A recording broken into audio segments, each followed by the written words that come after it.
उसके पास ठहरने की कोई जगह नहीं थी, इसलिए उसने एक फुटपाथ पर पड़ी पुरानी बेंच को ही अपना बिस्तर बना लिया।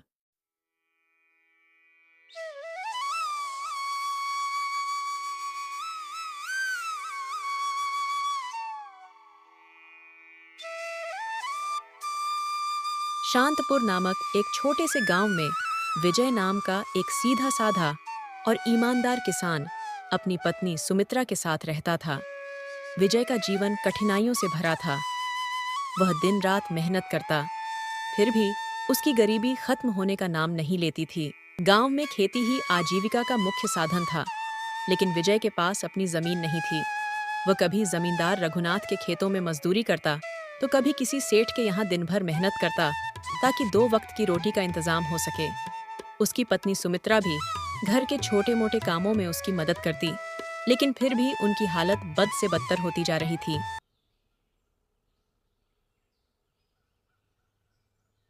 हर सुबह विजय सूरज उगने से पहले खेतों की ओर निकल जाता।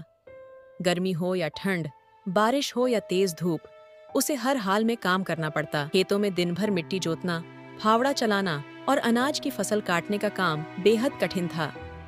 उसकी हथेलियों पर छाले पड़ जाते, पीठ दर्द से अकड़ जाती, मगर फिर भी मजदूरी के पैसे इतने कम मिलते कि मुश्किल से ही घर का गुजारा चलता। गांव में जमींदार रघुनाथ का बोलबाला था। वह गरीब किसानों का खूब शोषण करता था। विजय जितनी भी मेहनत करता, रघुनाथ उसे कम मजदूरी देता और उधारी के पैसे बढ़ाता जाता। कई बार विजय ने सोचा कि वह जमींदार से उधार न ले, लेकिन जब घर में अनाज खत्म हो जाता और पत्नी भूखी सोने लगती, तब मजबूरी में उसे फिर से उधारी लेनी पड़ती। समय के साथ उनकी हालत और भी खराब होती चली गई। बारिश कम होने की वजह से खेतों में फसल भी ठीक से नहीं हुई। गांव में अकाल जैसी स्थिति आ गई, जिससे मजदूरी का काम भी कम हो गया। विजय का कर्ज बढ़ता गया और अब जमींदार ने उसे ताने देना शुरू कर दिया था। विजय, अगर तुमने मेरा कर्ज नहीं चुकाया तो तुम्हें अपने खेतों से भी निकाल दूंगा। इन शब्दों ने विजय को भीतर तक झकझोर दिया। उसे अब यह समझ में आने लगा था कि गांव में रहकर उसकी गरीबी कभी दूर नहीं होगी।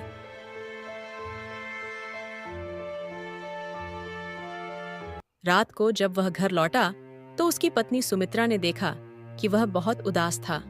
उसने चिंता से पूछा, क्या हुआ जी? मैं कई दिनों से देख रही हूँ, आप बहुत परेशान से रहते हो। क्या बात है? आप कुछ छुपा रहे हो क्या? आज भी कोई मजदूरी नहीं मिली आपको? सुमित्रा, अब और नहीं सहा जाता।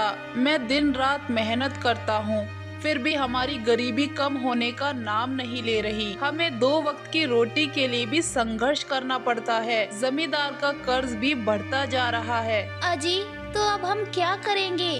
क्या सोचा है आपने? विजय ने अपनी आंखों में एक नया सपना देखा और कहा, सुमित्रा, मैं किसी बड़े शहर में जाकर काम करूँगा।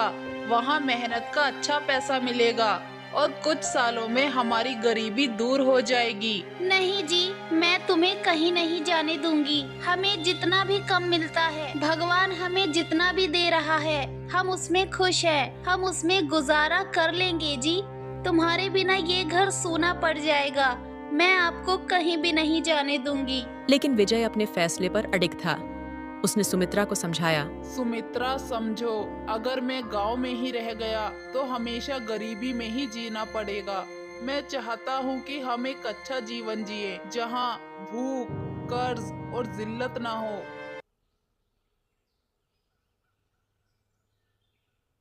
गांव से विदा लेने के बाद विजय का सफर बेहद कठिन था। उसके पास न ज्यादा पैसे थे, न कोई ठिकाना। बस एक उम्मीद थी कि शहर में उसे कोई काम मिल जाएगा जिससे वह अपनी गरीबी दूर कर सके।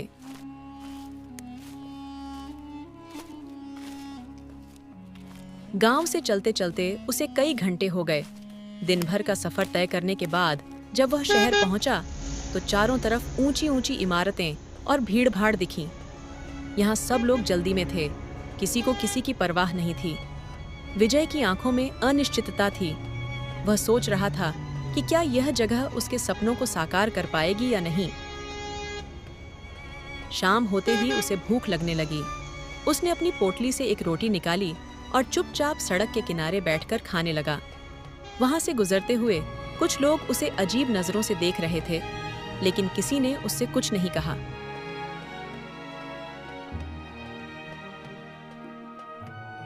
उसके पास ठहरने की कोई जगह नहीं थी, इसलिए उसने एक फुटपाथ पर पड़ी पुरानी बेंच को ही अपना बिस्तर बना लिया। रात ठंडी थी, हवा तेज चल रही थी और विजय के पास ओढ़ने के लिए कुछ भी नहीं था।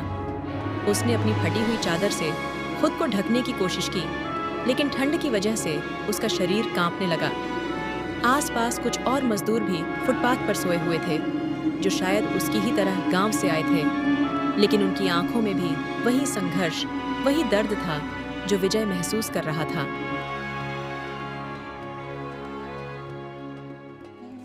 अगली सुबह विजय जल्दी उठ गया। उसने मन ही मन ठाना कि आज वह कोई काम ढूंढ कर ही रहेगा।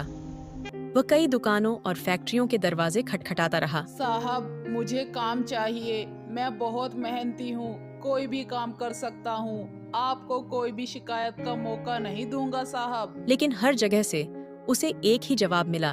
भाई, अभी कोई काम नहीं है। हमें किसी और की जरूरत नहीं। हमारे पास पूरे वर्कर्स हैं। कहीं तो उसे सीधे मना कर दिया गया, तो कहीं लोग उसे हिकारत भरी नजरों से देखते। किसी ने कहा, माना तुम गांव से आए हो, लेकिन गांव से आते ही नौकरी नहीं मिल जाती। पहले यहाँ के हालात समझो।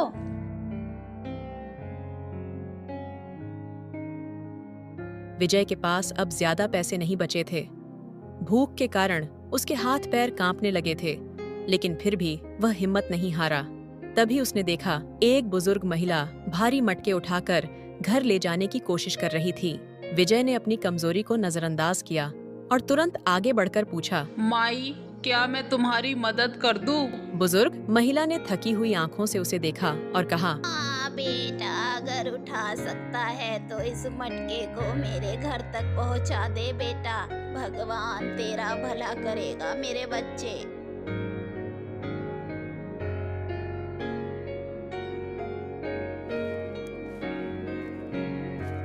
विजय ने अपनी आखिरी बची ताकत लगाकर मटका उठाया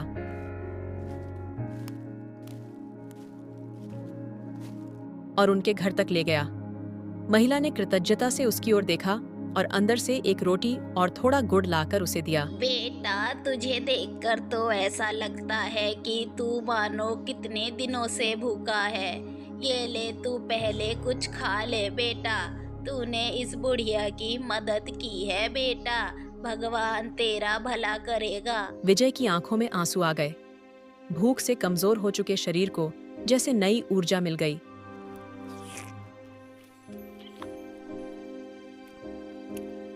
अम्मा, शहर में आए 2 दिन हो गए, लेकिन किसी ने नहीं पूछा।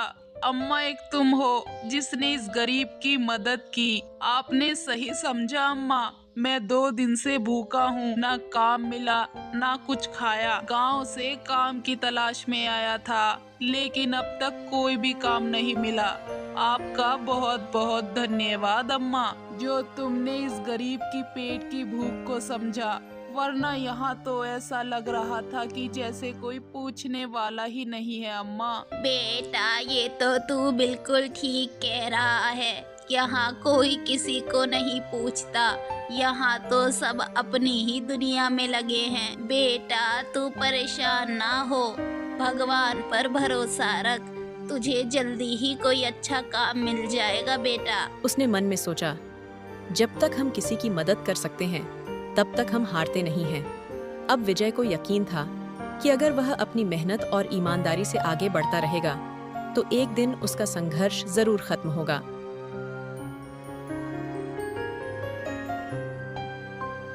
बेटा, मेरी नजर में तुम्हारे लिए एक काम है। क्या काम है अम्मा? यहीं पास में एक चाय समोसे की दुकान है बेटा।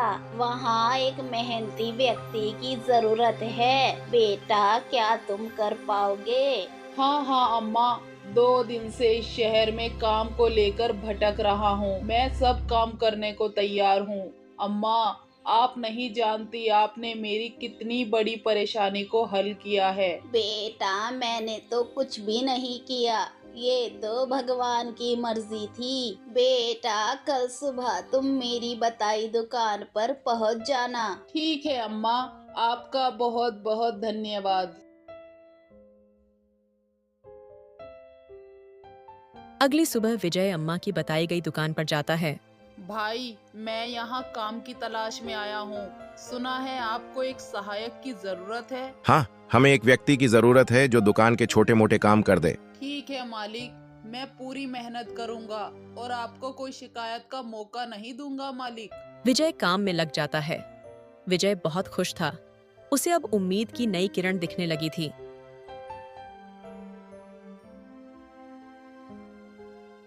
काम करते करते शाम हो जाती है। मालिक विजय के काम से बहुत खुश था। विजय काफी मेहनती हो, ये लो तुम्हारी आज की तनख्वाह।